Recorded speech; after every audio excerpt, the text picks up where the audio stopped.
कौन कौन से बड़े मुद्दों पर इस बार आप चुनाव में जाने वाले हैं? अब पुलिस भर्ती, अभी सबसे बड़ा ज्वलंत मसला पुलिस भर्ती का है। 2 लाख लोगों ने पेपर दिया, 75,000 लोगों ने रिटर्न में बैठे, 26,000 लोग रिटर्न क्वालिफाई कर गए, 1700 पोस्टें थी, 81 सेंटर थे और 11 जिले इन्वॉल्व थे। और उसमें जो है पर्चा बिक जाए, पूरे का पूरा पर्चा बिक गया। मुख्यमंत्री ने हाई कोर्ट जांच के आदेश दे दिए।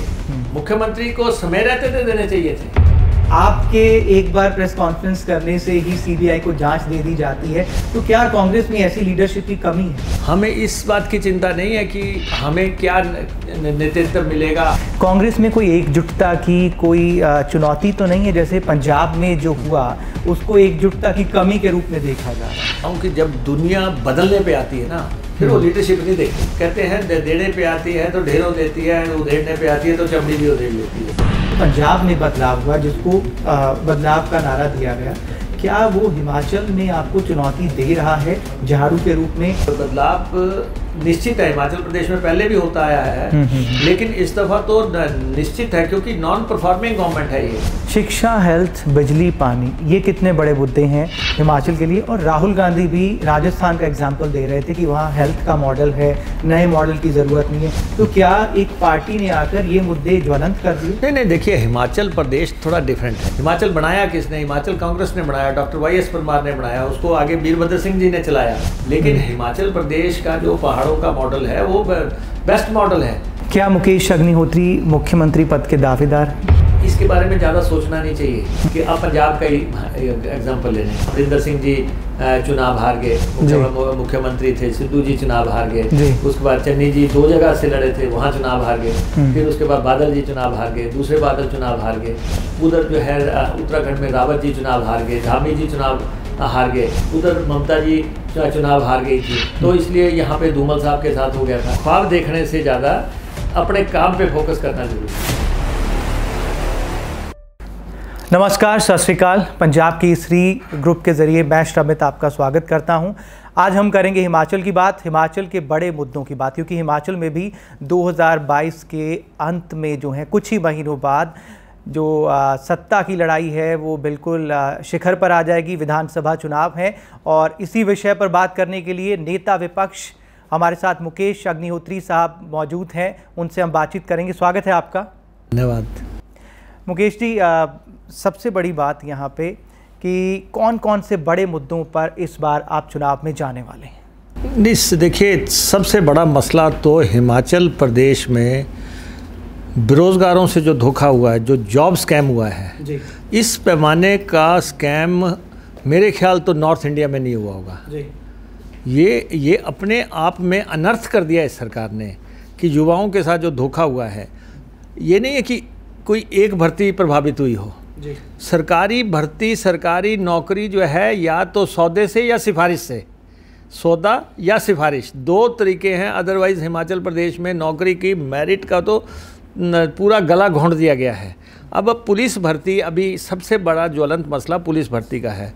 और जो कि हमने मसला उठाया कि हमने कहा, इतने दिन हो गए हमें बोलते हुए कि भाई 2 लाख लोगों ने पेपर दिया, 75,000 लोगों ने रिटर्न में बैठे, 26,000 लोग रिटर्न क्वालिफाई कर गए, 1700 पोस्टें थी, 81 सेंटर थे और 11 जिले इन्वॉल्व थे। और उसमें जो है पर्चा बिक जाए, पूरे का पूरा पर्चा बिक गया। और आखिर ये दलाल कौन थे, ये सौदेबाज कौन थे? क्या आपको क्या लगता है कि इसमें सरकार शामिल नहीं है? अगर सरकार पाक साफ है तो सरकार को स्टेप्स लेने चाहिए थे। जब हम बार बार कह रहे हैं कि आप इसकी जुडिशियल इंक्वायरी करवाओ, आप इसकी CBI इंक्वायरी करवाओ, high court monitor time bound जांच करवाओ। पुलिस की भर्ती पुलिस कैसे जांच करेगी? आपने SIT बना दी। SIT जो है उसमें वही लोग लगा दिए जो कि उस भर्ती के लिए जिम्मेवार थे। और क्योंकि उन्हीं ने पर्चा सेट किया, उन्होंने प्रिंटिंग करवाई, उन्होंने ही एग्ज़ाम लिया और वही जो है अब जो है ये करेंगे, SIT में जांच करेंगे। ऐसा नहीं हो सकता। 26 लोग आपने गिरफ्तार किए, अब तो पता लग रहा है कि अगर ये ऐसे गिरफ्तारियां करनी हो, ये तो हज़ारों में हो जाएंगी। तो आपकी आवाज़ उठाने के बाद इसका फ़र्क भी पड़ रहा है? नहीं, अब अभी मुझे मालूम पड़ा कि मुख्यमंत्री ने हाई कोर्ट जांच के आदेश दे दिए। मुख्यमंत्री को समय रहते थे देने चाहिए थे किस बात का इंतज़ार कर रहे थे कि चंडीगढ़ में प्रेस कॉन्फ्रेंस होगी तो उसके बाद ही करेंगे सीबीआई इंक्वायरी ऑर्डर। हम जब इतने दिन से प्रदेश में बोल रहे हैं कि इसकी सीबीआई इंक्वायरी करो, सीबीआई इंक्वायरी करो, हमने कह दिया था, हमने ऐलान कर दिया था कि हम तो पूरे देश में जाके प्रेस कॉन्फ्रेंसें करेंगे। अगर आप नहीं घोषित करेंगे, सीबीआई इंक्वायरी ऑर्डर नहीं करेंगे, तो हम कोई ऐसा रास्ता नहीं छोड़ेंगे जहाँ पे हम इसकी मांग नहीं करेंगे। प्रदेश में भी घूमेंगे, घर घर जाएंगे। 2 लाख लोगों के भविष्य का सवाल है। लोग अपने बच्चों को कोस रहे हैं कि तुम्हारी भर्ती नहीं हो रही है, क्वालिफाई नहीं हो रहा, और यहाँ पे जो है पेपर बिक गया। यहाँ पे चंडीगढ़ के आसपास लोगों को पर्चा रटाया गया, हरियाणा में कुछ स्थानों पर रटाया गया, गिरोहों ने काम किया। एक आदमी को कहा गया अपने साथ 10 लेके आओ तो तब तुम्हें पर्चा मिलेगा, और सबने, किसी ने 6 लाख दिए, किसी ने 5 लाख दिए, किसी ने 8 लाख दिए। 100 करोड़ के आसपास का घोटाला हो गया, पैसे ऐसे एक्सचेंज हुए। आप क्या समझते हैं कि इसमें पुलिस शामिल नहीं होगी? निश्चित तौर पे पुलिस के बगैर हो ही नहीं सकता। कि क्या सिर्फ दलाल ही कर गए? दलालों ने किसके लिए पैसा इकट्ठा किया? ये तो सारा जो है सामने आना चाहिए। ऐसा अनर्थ किसी सरकार के समय में नहीं हुआ। लेकिन नेता विपक्षी, क्या जो कांग्रेस के ऊपर भ्रष्टाचार के आरोप लगाते हुए बीजेपी ऊपर आई थी कि कांग्रेस करप्ट पार्टी है, लेकिन वैसे ही आरोप आप बीजेपी पर लगा रहे हैं, तो ऐसे में लोगों के सामने विकल्प क्या बचता है? क्योंकि इस बार जो है हिमाचल में एक नया प्लेयर भी एंटर कर रहा है। हिमाचल में मुकाबला जो है सीधी तौर पे कांग्रेस बीजेपी का है, और बीजेपी अपने बोझ के तले गिर जाएगी। कांग्रेस सरकार बनाएगी, एक नई शुरुआत देश में होगी, और ये जो कहते हैं कि जो उत्तराखंड में हुआ वो हिमाचल में होगा, ऐसा कुछ नहीं होगा। जो आपने बीज बोए हैं 5-4.5 साल के दौरान, आपने अपना मैनिफेस्टो पूरा नहीं किया। जो आपने देखो, भर्तियों का तो बहुत बड़ा मसला है कि 2022 में भर्ती हुई, वो भी बाधित हो गई, उसमें लूट हो गई। और उससे पहले 2020 में भर्ती हुई, उसमें भी जो सॉल्वर बाहर बैठे थे, अंदर लोगों को डिवाइसेस दे दिया और उन्होंने पर्चे कर लिए, पैसा पकड़ा गया, लोग पकड़े गए, मामला दबा दिया गया। JOA की परीक्षा, जॉइंट ऑफिसर असिस्टेंट की परीक्षा थी, 20,000 लोगों ने परीक्षा दी, पेपर लीक हो गया। अदालत में पता नहीं कितनी भर्तियां जो है विवादित है, और जो है, और आप चोर दरवाजे से भर्तियां करने की कोशिश कर रहे हैं। लगातार चोर दरवाजे से काम चल रहा है। ये जो मसला जो आपने जिस ढंग से चलाया हुआ है कि आउटसोर्स से भर्ती करनी है, पोस्टें क्रिएट करके अपने लोगों को, चहेतों को डालना है, 2 कॉन्स्टिट्यूंसी में ही भर्तियां करनी है, पूरा प्रदेश जो है रो रहा है, खून के आंसू बहा रहा है कि हमारे बच्चों को नौकरी नहीं मिल रही है, तो ये भर्ती घोटाला जो है इस सरकार को ले डूबेगा। एक तो मैं आपको ये कहता हूँ। दूसरा, जो महंगाई चल रही है, इस महंगाई पर कौन इनको वोट डाल देगा? आप बताओ कि 250 रुपया सरसों के तेल की बोतल लेके कौन बीजेपी को वोट डालेगा? 500 रुपये की सीमेंट की बोरी लेके कौन बीजेपी को वोट डालेगा? और उसके बाद 1100 रुपये का सिलेंडर लेके इनको कौन वोट डाल देगा? है कोई चीज़ ऐसी है जो कि जिसका दाम प्रॉपर हो? अभी हमने 4 इलेक्शन जीते थे। हमने पार्लियामेंट भी जीती, मुख्यमंत्री का गृह जिला जीता, और उसके बाद 3 विधानसभा जीते। हमने टोटलिटी में इलेक्शन जीते। वही ट्रेंड चलना है। जो जैसे आप लीडरशिप की बात करते हैं, यहाँ पे जनता इंतज़ार कर रही है कि वोट का समय आए और इनको सबक सिखाएं। जिस ढंग से महंगाई ने तो पूरे घर घर तक हमला कर दिया है। अब तो लोगों का देखो, सरिया देखो, 9,000 का सरिया हो गया। 9,000 का सरिया है। कैसे लोग घर डालेंगे? कैसे लोगों के मकान बनेंगे? तो इसलिए महंगाई और बेरोज़गारी मुद्दे ऐसे हैं, चाहे जनरल मुद्दे, इन्हीं मुद्दों के तो नारे देके ये आए थे। जिस ढंग से कहते थे, इन्होंने नारे दिए कि है अब की बार भाजपा सरकार बहुत हुई, महंगाई की मार है।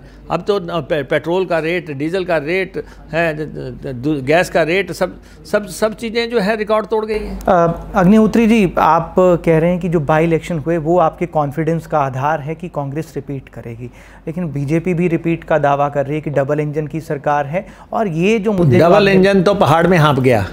ये जो आप नहीं, ये जो आप मुद्दों की बात कर रहे हैं, महंगाई, बेरोजगारी, ये तो अभी जो इलेक्शन होके कंप्लीट हुए हैं उसमें भी ये मुद्दे थे, और उसमें एक जगह झाड़ू जीत गया और बाकी जगह। अरे ऐसा है कि मैंने कहा ना, जनता में रखने का इल्म होना चाहिए। हम जब रखेंगे मुद्दे, हमने रखे थे पहले भी, तो जनता को समझ आ गया जनता के कनेक्ट के मुताबिक, जनता की पल्स के मुताबिक मुद्दा रखा जाता। अगर हम कहते हैं महंगाई बहुत है तो सारे कहेंगे महंगाई बहुत है। जब हम जनता को समझाएंगे, और हिमाचल की जनता समझ चुकी है, हिमाचल की जनता समझ चुकी है। और ये दो मसलों के अलावा जो बाकी मसले, देखो इन्होंने कोई चुनावी वायदा पूरा नहीं किया। आपने मुख्यमंत्री से अपने घर का जो है हवाई अड्डा तो बना नहीं, शुरुआत तक नहीं हुई, पत्थर तक नहीं रखा गया। अब कह रहे मैं वहाँ पे बोइंग उतारूंगा, मैं नाइट लैंडिंग करूंगा। अरे भाई आपसे शुरुआत तो हुई नहीं, ज़मीन तो खरीदी नहीं गई, आपने क्या करना है? अग्निहोत्री जी, क्या मतलब बाकी स्टेट्स के मुकाबले आप जैसे नेता विपक्ष की कमी है जो बाकी जगह पे उस तरीके से कांग्रेस परफॉर्म नहीं कर पाई, और आपके एक बार प्रेस कॉन्फ्रेंस करने से ही सीबीआई को जांच दे दी जाती है, तो क्या कांग्रेस में ऐसी लीडरशिप की कमी है? नहीं, देखिए ऐसा है कि हम अपने पार्टी के लिए पूरी तरह डिवोटेड हैं जी। हमें इस बात की चिंता नहीं है कि हमें क्या नेतृत्व मिलेगा, हमें क्या करना। हमें ये है कि हम जनता, 20 साल से मैं एमएलए हूँ जी, 20 साल से हमने कोई चुनाव नहीं हारा है। मुझे नेता प्रतिपक्ष का जिम्मा मिला, हमने 24/7 काम किया। हमने हर वो मुद्दा जो बन सकता है विधानसभा के भीतर और बाहर, वो हमने जनता के दरबार में उठाया। जो भी जनता के मसले हैं वो हम रखते हैं। इसमें भी मैंने चंडीगढ़ में तब प्रेस कॉन्फ्रेंस की जब मुझे ये लग रहा था कि अब ये लोग जो है इस मसले को ज़बरदस्त तरीके से दबा रहे हैं। सरकार लगी है, पुलिस लगी है, मुख्यमंत्री लगे हैं मामले को दबाने के लिए। तो आई वॉज फोर्स्ड कि मैं आपके पास आऊँ और चंडीगढ़ की प्रेस के पास आके जो है इस बात को करूं। कांग्रेस में कोई एकजुटता की कोई चुनौती तो नहीं है? जैसे पंजाब में जो हुआ उसको एकजुटता की कमी के रूप में देखा जा रहा है। नहीं, देखो राजनीतिक परिस्थितियां हर प्रदेश की अलग अलग होती हैं, लेकिन मैं आपको बताऊं कि जब दुनिया बदलने पे आती है ना, फिर वो लीडरशिप नहीं देखती। फिर वो जो है कहते हैं देने पे आती है तो ढेरों देती है, उधेड़ने पे आती है तो चमड़ी भी उधेड़ लेती है। ये पब्लिक है। पब्लिक का जो है अगर ज़रा सा उनको नज़रअंदाज किया जाए, न डेमोक्रेसी है। अब इसीलिए चुनावी घोषणा पत्र क्यों बनते हैं? आप कहते हैं कि हम 65,000 करोड़ के नेशनल हाईवे बनाएंगे, आपने एक भी नहीं बनाया। आपने कहा था 69 नेशनल हाईवे बनाएंगे, आपने कहा था 4 लेन बनाएंगे, आपने एक भी 4 लेन नहीं बनाई। आपने कहा था 4 गुना मुआवजा देंगे, आपने किसी को कोई मुआवजा नहीं दिया। 4 गुना मुआवजा की तो बात ही क्या, कहीं ज़मीन के अधिग्रहण तक आपने नहीं किया। फिर आपने कहा था रेल लाइन ने बनाएंगे, ऊना से हमीरपुर रेल पहुंचा देंगे, आपने ज़मीन तक अधिग्रहण नहीं की। आपने जो जनता से वायदे किए कोई नहीं किया। और जो है ख़ासतौर पे माफिया जिस ढंग से दंदनाया है हिमाचल प्रदेश में, ऐसा तो कभी होता ही नहीं। माफिया हर सरकार में सक्रिय होता है, लेकिन सरकारों का ये होता है कि इसको रगड़ना है, इसको रौंदना है। ये इच्छा शक्ति सरकार में नहीं थी। आज मैं अपने ऊना में देखता हूँ जिस ढंग से स्वान नदी का चीरहरण किया, जितने एनजीटी तक आ गया, लेकिन डीसी और एसपी में जरूरत नहीं हुई कि वो स्वान में चले जाएं और लुटेरों को बोलें कि भाई बंद करो, बहुत हो गई, लूट हो गई है। और वन माफिया, शराब माफिया, पैग सेल हो रही है, होम डिलीवरी शराब की हो रही है, नशा बिक रहा है। ये आए थे कि हम नशे को वो ख़त्म कर देंगे। कितने बड़े पैमाने पर नशा जो है पहाड़ों तक पहुँच गया है और ट्राइबल इलाके तक पहुँच गया।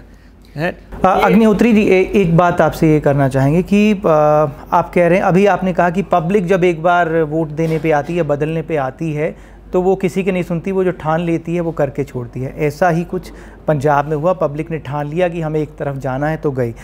तो क्या, अच्छा एक ईमानदारी से आप जवाब दीजिए कि जो पंजाब में बदलाव हुआ, जिसको बदलाव का नारा दिया गया, क्या वो हिमाचल में आपको चुनौती दे रहा है? झाड़ू के रूप में अरविंद केजरीवाल बार बार आकर हिमाचल में नॉक कर रहे हैं, क्या कोई चुनौती मिल रही है वहाँ पर? नहीं, देखिए मैं किसी पार्टी के फेट पे मैं टिप्पणी नहीं कर सकता, वो क्या करते हैं क्या नहीं करते हैं। लेकिन मुझे ये मालूम है कि हिमाचल प्रदेश में अभी भी सीधा मुकाबला होगा और सीधे मुकाबले में कांग्रेस पार्टी जो है भारतीय जनता पार्टी पे बहुत भारी है। भारतीय जनता पार्टी ये सोच रही है कि हम केंद्रीय नेताओं को लाएंगे, हम पैसा खर्च करेंगे, हम जो है हवाबाजी करके जो है सरकार ले लेंगे, तो ऐसा नहीं होगा।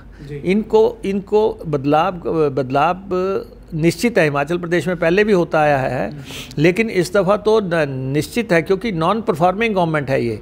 इस सरकार ने फजूल खर्ची पे करोड़ों लुटा दिए, हेलीकॉप्टर खरीद रहे हैं, कारें खरीद रहे हैं और उसके बाद Z+ सुरक्षाएँ दे रहे हैं, या जो है अपने बुलेट प्रूफ गाड़ियाँ खरीद रहे हैं। लिफ्ट्स लगा रहे हैं घरों में। ये इनका परफॉर्मिंग गवर्नमेंट तो नहीं थी ये तो जो है ये इवेंट मैनेजमेंट होता रहा कि आज मोदी जी को बुला लिया, करो आपने। इनकी रैलियां कैसे होती हैं, सारी मनरेगा की लेबर बुला लो, सारे आशा वर्कर बुला लो, और सारे जो है सरकारी कर्मचारी बुला लो, और आंगनवाड़ी वाले बुला लो, सब लोगों को बुला के वहाँ पे जो है बसें लगा के 8-8 करोड़ रुपए के बिल सरकार से दिए जा रहे हैं। कोई ये सही बात है कि आप मंडी में रैली कर रहे हैं प्रधानमंत्री की, आप 6 करोड़ रुपए की वो कर रहे हैं, बिल ट्रांसपोर्ट का चुकता कर रहे हैं सरकारी कोष से। आप प्रधानमंत्री जी की रैली जो है धर्मशाला में कर रहे हैं, 18 करोड़ रुपए का आपने टेंट लगा दिया। 1 लाख करोड़ रुपए की आपने इन्वेस्टमेंट की बात की थी, कौन सी इन्वेस्टमेंट हिमाचल प्रदेश में आई? अब तो सिर्फ जो इनके पास समय बचा ना, ये तो ऐलान बयान झूठी घोषणाओं का है, जिनके लिए कोई बजट प्रावधान नहीं है। सुबह उठ जाते हैं 300 करोड़ रुपया दे दिया, 500 करोड़ रुपया दे दिया। अरे भाई चौनी नहीं लगेगी खेत में। अब तुम जितनी मर्जी वो कर दो, हम क्या अब कहते हैं हम हवाई अड्डा बना देंगे, हम रेल लाइन बना देंगे, हम ड्रग पार्क ले आएंगे, हम फलां इंडस्ट्री ले आएंगे। ये अब सारे स्वप्न हैं। इन पे कोई काम नहीं हो सकता 3 महीने में। तो सिर्फ अपने को यही जनता में हवाबाजी करने से ज़्यादा ये कोई मसला ही नहीं है। शिक्षा, हेल्थ, बिजली, पानी, ये कितने बड़े मुद्दे हैं हिमाचल के लिए। और राहुल गांधी भी राजस्थान का एग्जाम्पल दे रहे थे कि वहाँ हेल्थ का मॉडल है, नए मॉडल की ज़रूरत नहीं है। तो क्या एक पार्टी ने आकर ये मुद्दे ज्वलंत कर दिए? नहीं, देखिए हिमाचल प्रदेश थोड़ा डिफरेंट है। हिमाचल प्रदेश में 40,000 किलोमीटर सड़कें बनी। हिमाचल बनाया किसने? हिमाचल कांग्रेस ने बनाया, डॉक्टर वाई एस परमार ने बनाया, उसको आगे वीरभद्र सिंह जी ने चलाया जी। और वो हमारी बहुत बड़ी लीगेसी है। लेकिन हिमाचल में 40,000 किलोमीटर सड़कें बनाई तो ऐसे ही रात के अंधेरे में तो बन नहीं गई जी। 8-9 मेडिकल कॉलेज बने हैं, प्राइमरी हेल्थ सेंटर और CHC घर घर तक पहुंची हुई हैं। और इसलिए जो है हिमाचल का मॉडल डिफरेंट है। हिमाचल प्रदेश में IIT भी है, IIIT भी है, IIM भी है, कौन सा संस्थान नहीं है, सेंट्रल यूनिवर्सिटियाँ भी हैं। कोई ऐसा अदारा नहीं है जो कोई यहाँ ना हो। ठीक है, कुछ लोग आके अपनी बिक्री करने की कोशिश करेंगे, लेकिन हिमाचल प्रदेश का जो पहाड़ों का मॉडल है वो बेस्ट मॉडल है। हिमाचल प्रदेश में शिक्षा के क्षेत्र में एक बच्चे के लिए तो स्कूल है। हिमाचल प्रदेश में ये सुनिश्चित किया गया कि अगर एक बच्चे ने भी एजुकेशन लेनी है, लंबा चौड़ा जो है, अच्छा लास्ट जो है ऊंचाई पे हिक्कम तक तो जो है बसें जाती हैं, डाकखाने खुले हुए हैं। तो हिमाचल प्रदेश में डेवलपमेंट का गुंजाइश तो हमेशा रहती है, लेकिन ऐसा नहीं है कि हिमाचल प्रदेश में शिक्षा का मॉडल ठीक नहीं है या हिमाचल में हेल्थ का मॉडल ठीक नहीं है। ठीक है, कुछ गुंजाइश रहती है, उनको सरकारें आएंगी, लेकिन हिमाचल प्रदेश की को जो है किसी को अडॉप्ट करने की ज़रूरत नहीं है जी। हिमाचल में ये ज़रूर है कि अब जब जैसे बदलाव होगा, अब 85,000 करोड़ रुपए का कर्जा हो जाएगा। 40,000 करोड़ 42,000 करोड़ पे जयराम आए होंगे। डबल इंजन की सरकार का वायदा करते रहे और जो है नाम प्रधानमंत्री से कुछ नहीं ला सके। 45,000 करोड़ का कर्जा आपने ले लिया, हर महीने कर्जा ले रहे हैं। और जो कर्मचारियों को देना है, ओल्ड पेंशन स्कीम की हम लगातार बात कर रहे हैं कि कर्मचारियों को 2 old pension scheme Vajpayee ji ने बंद की थी और आपने बंद की। और अगर कर्मचारी जब रिटायर होकर घर जाता है, उसको घर में भी पूछ पड़ताल तभी होगी कि अगर उसको जो है उसके पास पेंशन होगी, 4 पैसे होंगे। इसलिए हम उसके पक्षधर हैं, हमने ऐलान कर दिया कि अगर आप नहीं देंगे तो हम देंगे। ऐसे ही हम कह रहे हैं आउटसोर्स कर्मचारियों को सरकारी सेवा में लाने के लिए हम कदम उठाएंगे।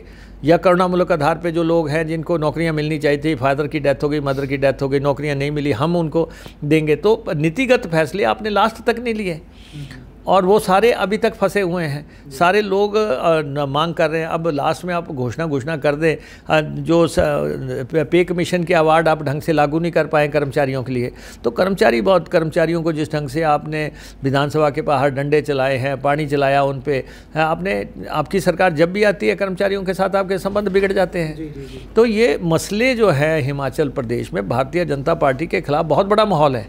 उस माहौल को जो है ये जो 2-3-4 महीने में इसने आगे बढ़ना है। इस माहौल में कांग्रेस का एक चिंतन शिविर हुआ, उसमें से क्या निकला? और 24 से पहले इस चिंतन शिविर के ज़रिए जो चिंतन हुआ है वो परीक्षा होगी। हिमाचल भी एक ऐसा राज्य है जो 24 से पहले परीक्षा में बैठेगा। तो उस परीक्षा में कैसे पास होंगे, क्या चिंतन हुआ? नहीं, देखिए, जो वहाँ पे जो है नीतिगत फैसले हुए वो तो कंट्री को लेके हुए, लेकिन हिमाचल को लेके भी डिस्कशन हुई। हमने अपनी बात रखी, जीत का मंत्र क्या है होना चाहिए। मुझे मौका मिला पीसीसी एंड सीएलपी की मीटिंग में, हमने जीत का मंत्र या जो फार्मूला जो किया होना चाहिए वो हमने हाईकमान के समक्ष रख दिया, और वो उसके हिसाब से हम आगे चलेंगे।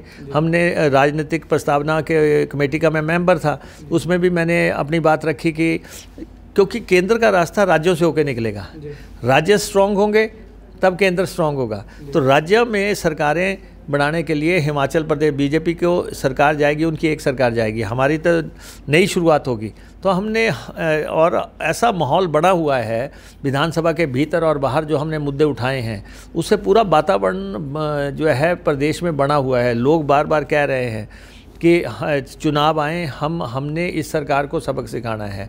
अब ठीक है, भारतीय जनता पार्टी अपनी रणनीति बना रही है, लगातार जो है दौरे कर रहे हैं, लेकिन जब सरकार वेंटिलेटर पे चले जाए, जब ये तो बिगड़ा हुआ केस है, अब इसको कोई डॉक्टर कोई हकीम इसका इलाज नहीं कर सकता, इस सरकार को जाना ही जाना है।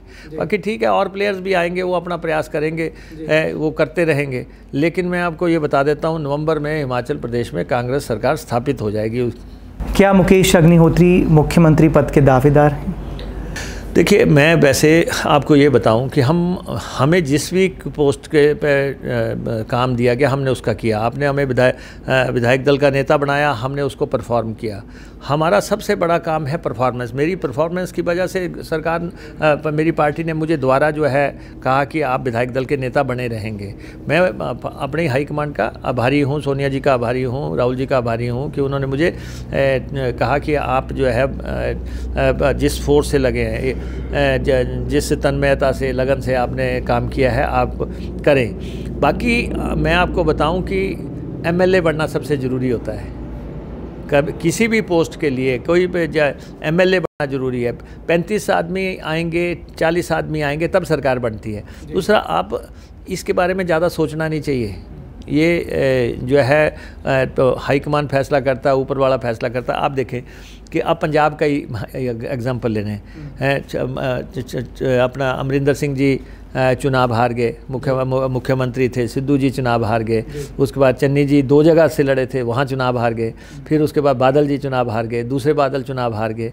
उधर जो है उत्तराखंड में रावत जी चुनाव हार गए, धामी जी चुनाव हार गए। धामी जी को तो चलो पार्टी ने लीज ऑफ लाइफ बना दिया, अदरवाइज़ जनता ने तो वहाँ भी टपका दिया था। उधर ममता जी चुनाव हार गई थी, वो तो उनकी अपनी पार्टी थी, तो उनको जो है चांस था। तो इसलिए यहाँ पे धूमल साहब के साथ हो गया था। इसलिए जो है काम पे फोकस, ख्वाब देखने से ज़्यादा अपने काम पे फोकस करना ज़रूरी है। हम काम पे फोकस किए हुए हैं और कोशिश हमारी यही है कि हिमाचल प्रदेश में सत्ता पलटे और कांग्रेस का राज स्थापित हो। बहुत बहुत शुक्रिया हमें समय देने के लिए। तो मुद्दे की बात आपने की कि काम पे फोकस रखना है, पदों की लालसा नहीं है, बाकी कांग्रेस की सरकार बनाने का आपका दावा है। बिल्कुल बिल्कुल। बहुत बहुत शुक्रिया हमें समय देने के लिए। तो मुकेश अग्निहोत्री कह रहे हैं कि काम पर पूरा फोकस है, बाकी मुद्दों की बात उन्होंने की और पदों की कोई लालसा उनको नहीं है। कैमरामैन अमित के साथ श्रमित, पंजाब केसरी टीवी, चंडीगढ़।